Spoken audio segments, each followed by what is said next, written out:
For years, Julia had devoted herself to caring for her disabled husband, all while carrying their unborn child.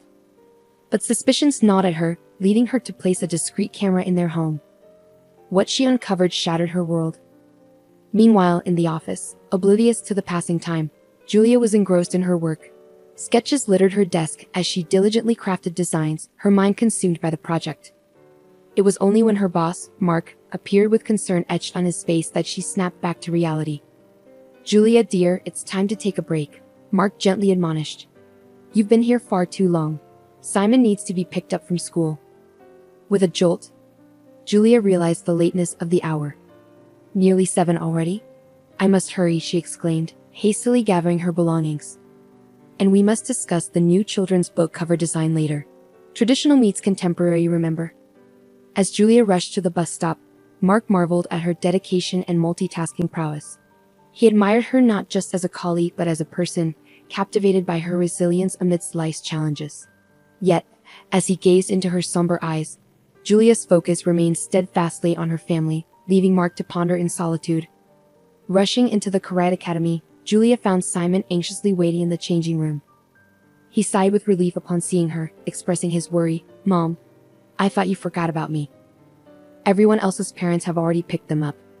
Embracing him tightly, Julia apologized. "I'm so sorry, sweetheart. Work held me up. Let's head home now. How was school? Did you get a lot of homework?" As they made their way home, Simon shared proudly that he had finished his homework while waiting. Julia praised his responsibility. "You're truly remarkable, my dear. Always so dependable and excelling in school. I'm incredibly lucky to have you." Yet, both of them felt the absence of Julia's late husband, Simon's father, whose passing left a void in their lives. Upon their return, they found Octavio, Julia's current husband, reclined on the couch, visibly irritated, flipping through TV channels. He grumbled, "Took you long enough. I've been starving since lunch. Nobody cares about me. I'm just a burden." Worried, Julia inquired about Octavio's well-being. "Why are you speaking like this? Is your leg bothering you? I'll whip up dinner quickly and prepare a compress for you, I promise." Octavio's demeanor softened as he waited for his meal, while Simon, frustrated by Octavio's lack of consideration for his mother, headed to the kitchen to assist Julia, peeling potatoes and slicing tomatoes. Julia praised her son, grateful for his help. Since Octavio's illness, Julia's life had become an ongoing struggle.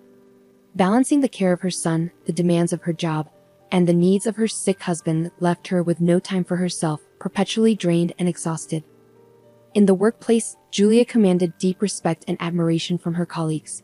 Her dedication was unwavering, infused with compassion and boundless enthusiasm. But the roots of her story stretch back much further. Julia, the youngest in her family, faced profound loss early in life. Her parents, aged and frail, departed, leaving her feeling adrift in her spacious apartment bedroom. Yearning for moments shared with her mother, longing for words of encouragement and paternal affection, Julia found herself navigating a world now devoid of their presence. Amidst this tumultuous period, Julia encountered Tony, her first husband. A soldier by profession, Tony's deployments often kept him far from home, punctuated only by brief reprieves. Their love blossomed swiftly, culminating in marriage. Julia stood faithfully by his side, enduring the agonizing stretches of his absence. With the birth of their son Simon, Tony vowed to retire from his perilous occupation. Tragically, that pledge remained unfulfilled. Tony never returned, leaving Julia a widow at the tender age of 25. Though the mornings were fraught with sorrow, Julia found solace in the unwavering love of her son and the refuge of her work. Years later, Julia's path intersected with Octavio, a man of striking contrast to Tony. Secure and charismatic, he courted her with poetic gestures and bouquets of flowers. Unwittingly, Julia found herself falling deeply in love. Octavio proved adept with Simon, and their bond led to marriage, buoyed by Octavio's steadfast insistence. As a builder, Octavio's work often necessitated travel, providing financial stability to their home. However, murmurs of skepticism swirled among Julia's colleagues at the workshop. Rose, a trusted confidant, voiced concerns, questioning the nature of Octavio's frequent absences and the secrecy surrounding his past. Julia, bristling at the insinuations, defended her husband's honor, urging her colleagues to desist from unfounded speculation. "Please stop," she implored. "Octavio has his reasons for guarding his past. It's not for us to pry. He provides for us, and that's all that matters. And rest assured, our family is expanding with the arrival of our new baby. Simon is overjoyed at the prospect of a sibling. However, tragedy befell Octavio during his work at a construction site in a nearby city. A fall from the third-floor scaffolding left him with severe injuries to his leg and ankle.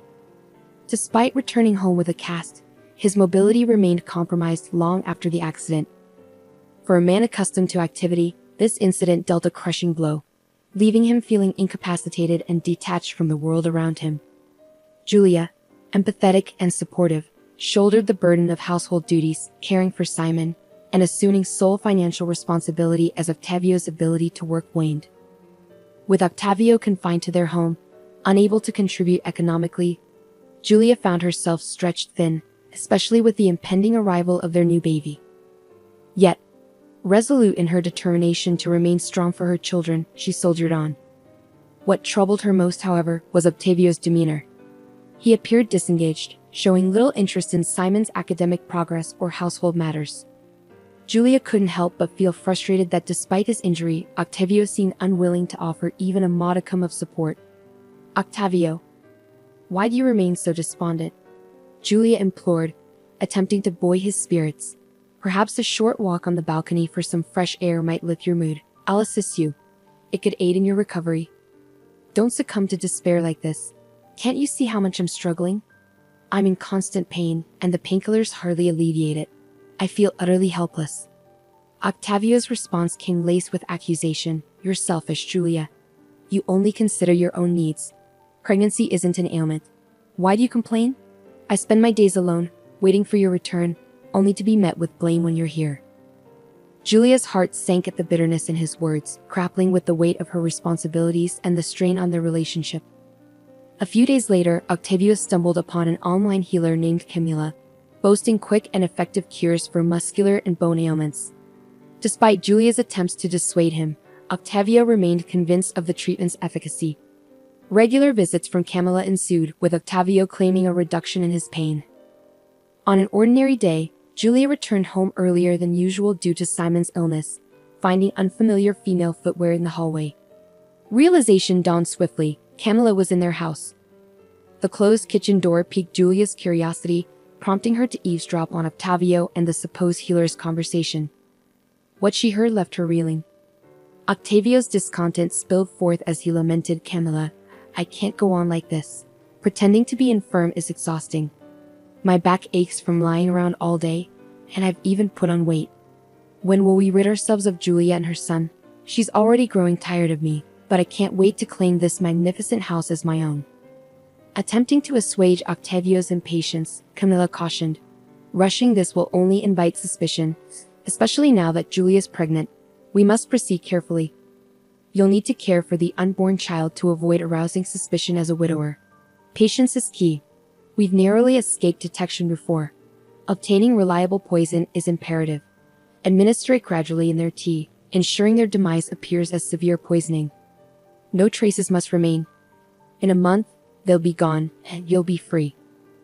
A shiver raced down Julia's spine as she absorbed the sinister plot unfolding before her. Her colleagues' suspicions about Octavio had proven tragically accurate. Her immediate impulse to confront them battled with the need for concrete evidence. She couldn't risk their escape. "He never loved me. Our marriage was a facade," Julia realized bitterly. "His reaction to my pregnancy wasn't joy, it was dread. I've endangered Simon by leaving him in Octavio's care."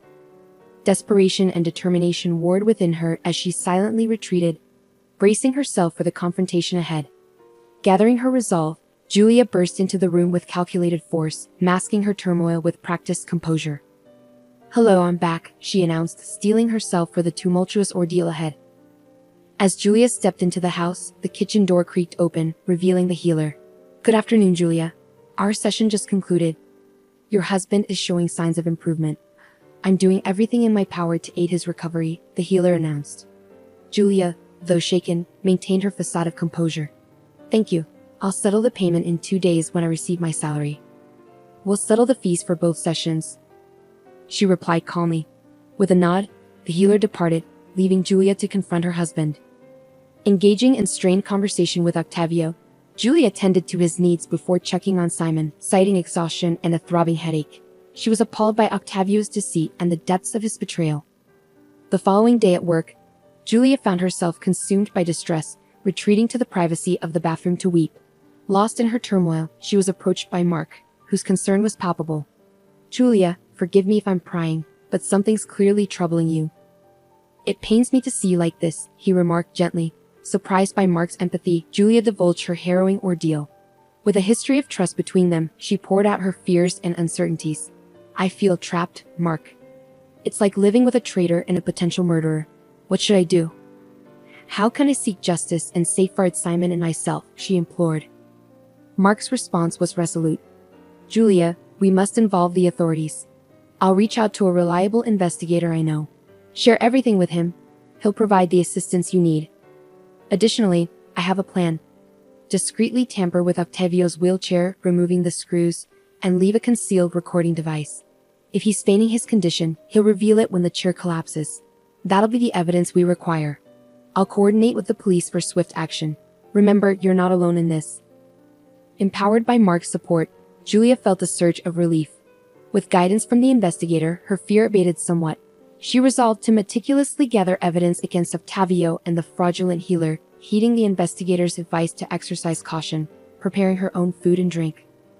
Yet, with each encounter with Octavio, her resentment and fury simmered beneath the surface, fueling her determination to expose the truth.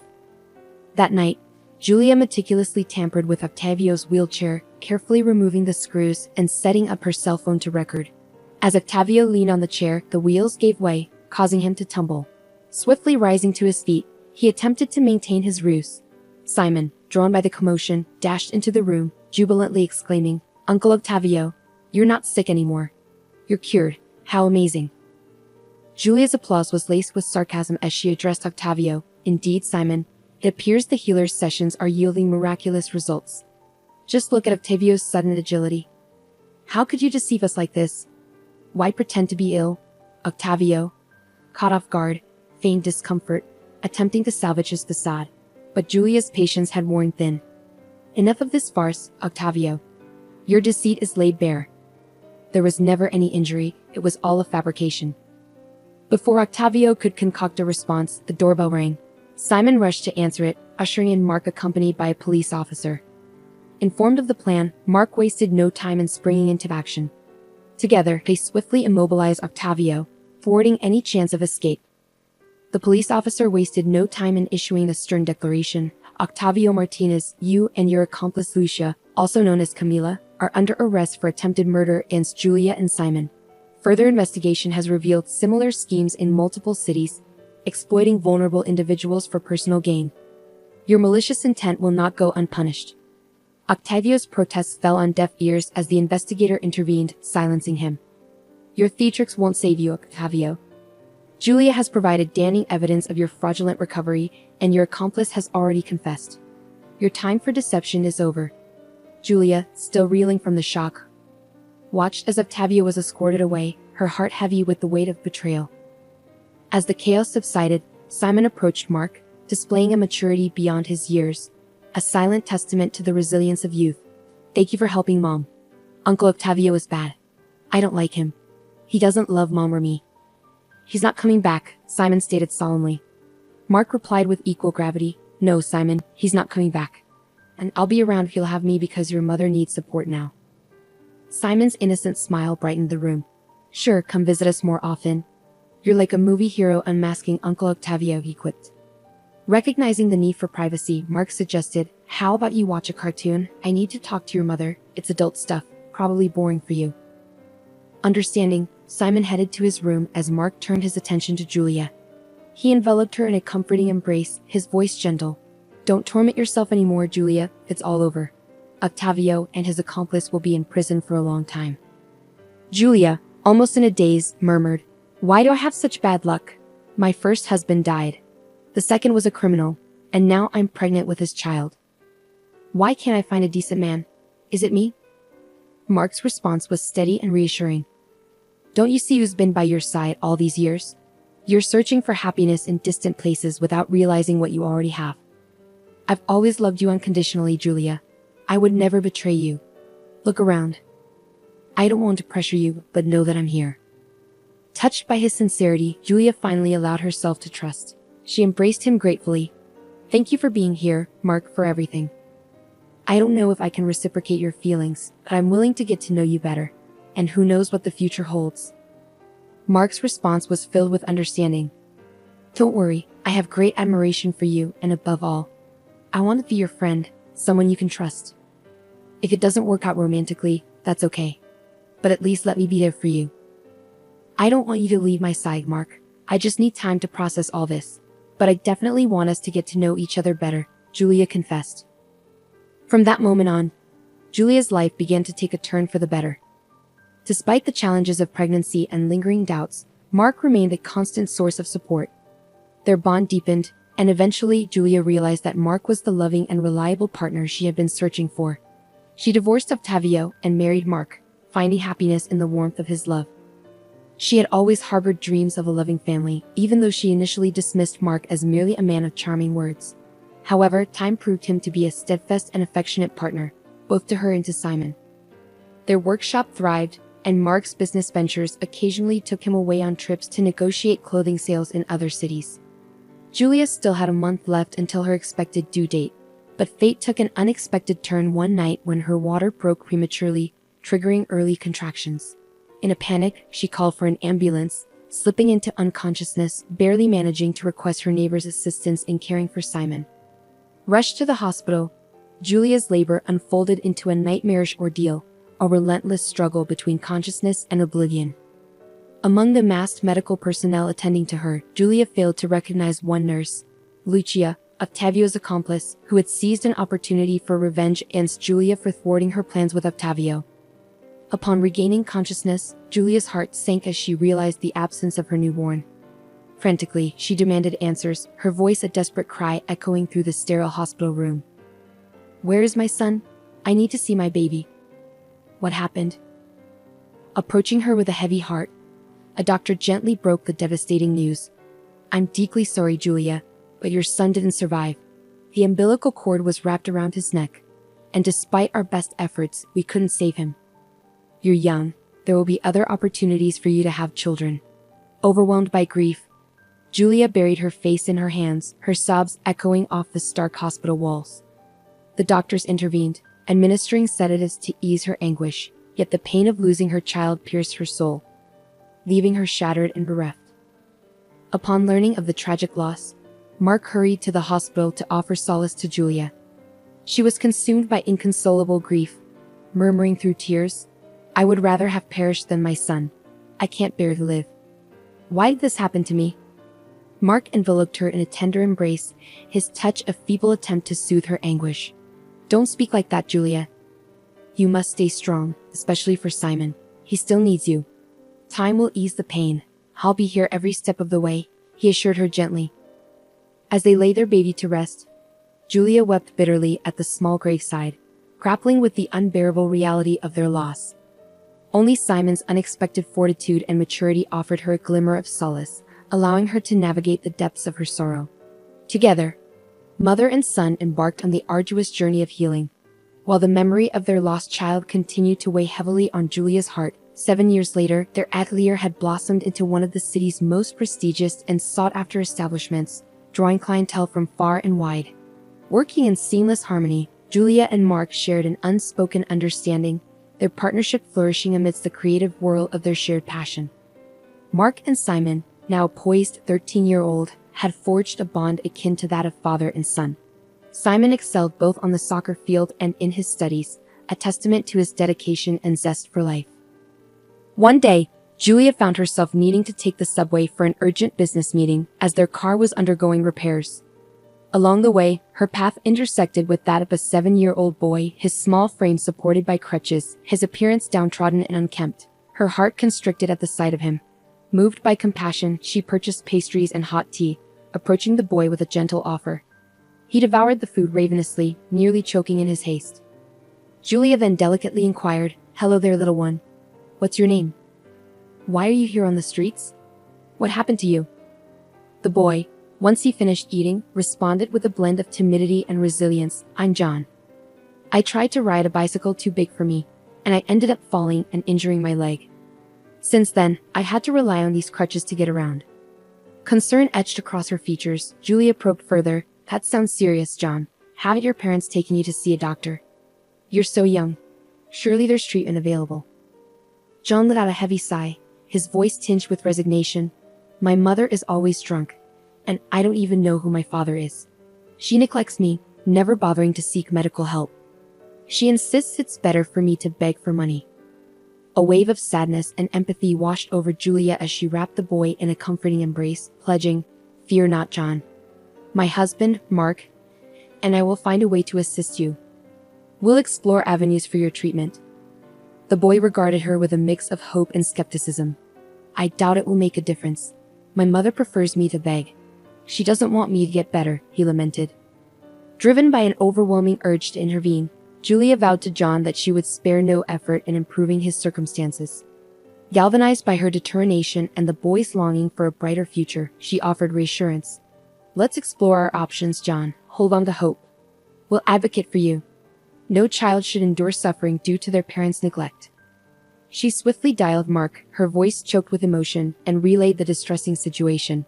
Mark wasted no time, arriving promptly to lend his ear to John's tale and extend his assistance. Together they resolved to visit the boy's home to confront his mother and gain deeper insight into their predicament. With a touch of apprehension, John guided them to his apartment. As they prepared to depart, Julia took note of John's tattered and soiled attire, declaring, "We'll pick up some fresh clothes for you on our way." Excitedly, John inquired if he should bring anything along. Julia assured him, "No need. We'll take care of everything." Upon reaching the apartment, they were met with a pungent odor of alcohol and tobacco lingering in the air. The apartment lay in disarray, and John's mother lay slumped in a chair, snoring loudly. With a heavy heart, John explained his mother's situation. "She hasn't stirred since last night. She was drinking with some men in the kitchen. It'll be a while before she wakes. When she does, she'll demand money from me, then use it to buy more alcohol and cigarettes. If I don't bring enough, she'll hurl insults at me. Why is she like this? Why does she drink? Why doesn't she love me like other mothers?" Julia and Mark exchanged grim glances, deeply troubled by John's account. However, their resolve remained unyielding as they declared, "We're taking you home, John. Tomorrow, we'll accompany you to see a doctor about your leg, all right?" Leaving a note for John's mother detailing their decision, they ushered him away from the desolate scene. John embraced Julia with heartfelt gratitude, likening her to a fairy from his storybooks. Though touched, Julia's smile was tinged with sorrow as she ran her fingers through the boy's unruly curls. En route, they purchased new attire and backpacks stocked with essentials for John, who expressed profound appreciation and eagerness for a fresh start with them. Arriving home, Julia's thoughts were consumed by caring for the child. After bathing John and examining his leg, they realized the severity of the situation. His limb was visibly misshapen, indicating a grave underlying condition. After a nourishing meal and clad in fresh attire, John drifted into a peaceful slumber, a serene smile gracing his lips. Meanwhile, in the kitchen, Julia, Mark, and Simon convened to address their newfound responsibility. Julia was resolute in her determination to care for John, yet Mark voiced apprehensions regarding the potential complexities of formal adoption, cautioning of the legal hurdles they might face. Excited at the prospect of welcoming John into their fold, Simon pledged to be a supportive older brother. Mark interjected, "While I'm in favor of John staying with us, we must acknowledge the legal implications. Adoption is a lengthy and intricate process. Are you prepared for this?" Undeterred, Julia responded with unwavering resolve. "Ever since I laid eyes on John in the subway, something stirred within me. He's no longer a stranger, he's become family. I'm committed to giving him a happy and normal childhood. He deserves nothing less. Without our help, what fate awaits him? A life marred by delinquency and despair, perhaps even incarceration. Together, we can nurture him into a good person, help him find purpose, and who knows, maybe even walk again. I'm prepared to fight for him, no matter the obstacles. Thank you for standing by me." The following day, Julia escorted John to a pediatric orthopedist. After a thorough examination, including x-rays and CT scans, the doctor delivered their assessment. "The condition of his leg is grave. We'll need to proceed with intricate surgery on the knee and ankle, followed by an extensive rehabilitation period. He'll require specialized footwear. With luck, Within approximately 6 months, his legs should regain functionality. Are you in agreement with the proposed procedure? With unwavering resolve, John eagerly exclaimed, I'm ready to undergo it all if it means I can walk, run, and ride a bike again, Aunt Julia. I wholeheartedly accept the surgery. I promise to muster strength and refrain from complaining, no matter the hardships. When I fell off the bike it hurt, but I endured. I want my legs to be healthy again, John expressed, his voice filled with determination. Julia embraced the child, offering reassurance. We'll take care of everything, John. My husband and I will cover the surgery costs. But now, we need to convince your mother to authorize it. Confronting John's mother, Jennifer, proved challenging. They found her inebriated and had to rouse her with cold water. Explaining their intentions amidst her intoxicated state was no easy feat. They discussed the medical consultation and diagnosis, but Jennifer, irate and intoxicated, protested vehemently. Who are you to decide for my son? I'm his mother, and I won't allow you to lay a finger on him. He's my bread and butter. Give him back to me this instant. Attempting to reason with her, Julia pleaded softly, Can't you see? You're consigning John to a life of hardship. Doesn't your son, who struggles to walk, deserve compassion? Have you considered his future? Please, let the surgeon intervene. He deserves a chance at a healthy life. Can't you feel anything as a mother? We'll handle all the expenses. We just need your consent. Unmoved, Jennifer retorted, Don't meddle in my affairs. You didn't give birth to him. I said no. If you don't return my son, I'll call the police and accuse you of kidnapping.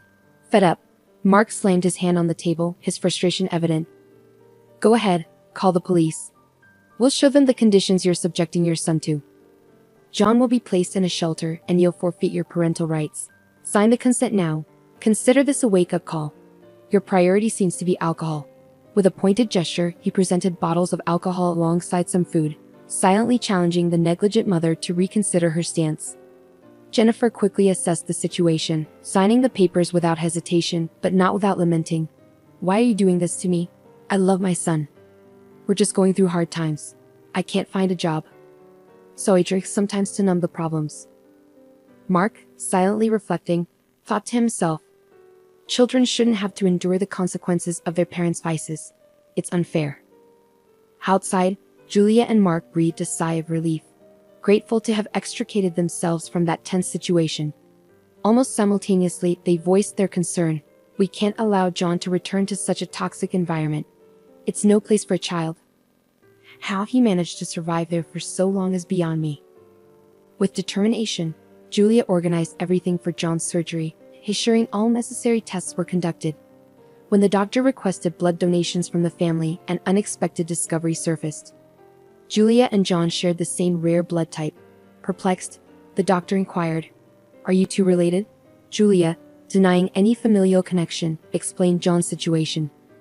The doctor proposed a DNA test to confirm any potential relationship while proceeding with surgery preparations, expressing confidence in their likely connection. Sharing the doctor's observations with Mark, Julia contemplated, the doctor might be onto something. Have you noticed their striking resemblance? Perhaps we should compare childhood photos. Intrigued, Mark agreed, it's worth exploring. Let's proceed with the DNA test. Meanwhile, John braced himself for the impending surgery. As John underwent the procedure, Julia, having known him for just 2 weeks, experienced overwhelming concern. She anxiously awaited news, her heart heavy with worry. Finally, the doctor emerged with reassuring updates. The surgery was successful, but the road to recovery would be arduous. In that brief period, Julia and John had forged a bond so deep that they felt like a genuine family. John had become attached to Julia, facing each stage of his treatment with courage and even attempting to lift her spirits with his playful rhymes and wordplay. His recovery journey was not just physical but also emotional, filled with hurdles and moments of revelation. Julia accompanied him through it all, her heart a mixture of anxiety and hope. Witnessing John's resilience during physiotherapy sessions filled her with admiration. He approaches each exercise and procedure with such determination. Even when the pain and exhaustion seemed overwhelming, Julia often remarked, offering him a reassuring smile as she held his hand during their sessions. During this time, Julia couldn't shake off the thought of their shared rare blood type. As they lay in bed at night, she contemplated the possibility of some distant familial connection. Perhaps he's a distant cousin, she mused, attempting to unravel a family mystery she hadn't known existed. Sensing his wife's introspection, Mark inquired, "What's on your mind, Julia?" She sighed softly, responding, "Just pondering the unexpected twists life throws our way, Mark. I never imagined John could be a distant relative." As the day of the DNA test results drew near, Julia's anxiety heightened. Regardless of the outcome, she knew that she and John were already deeply connected. Yet, the prospect of a blood tie stirred a mix of anticipation and apprehension within her. "Regardless of the test, John is a part of our family," she assured Mark and Simon, who nodded in understanding. They were prepared to embrace John as kin, irrespective of the outcome. One day, Mark rushed into the room, visibly agitated, clutching a set of papers. "Julia, you won't believe this. Sit down," he urged, handing her the test results. "John is your biological son, with a 99% probability."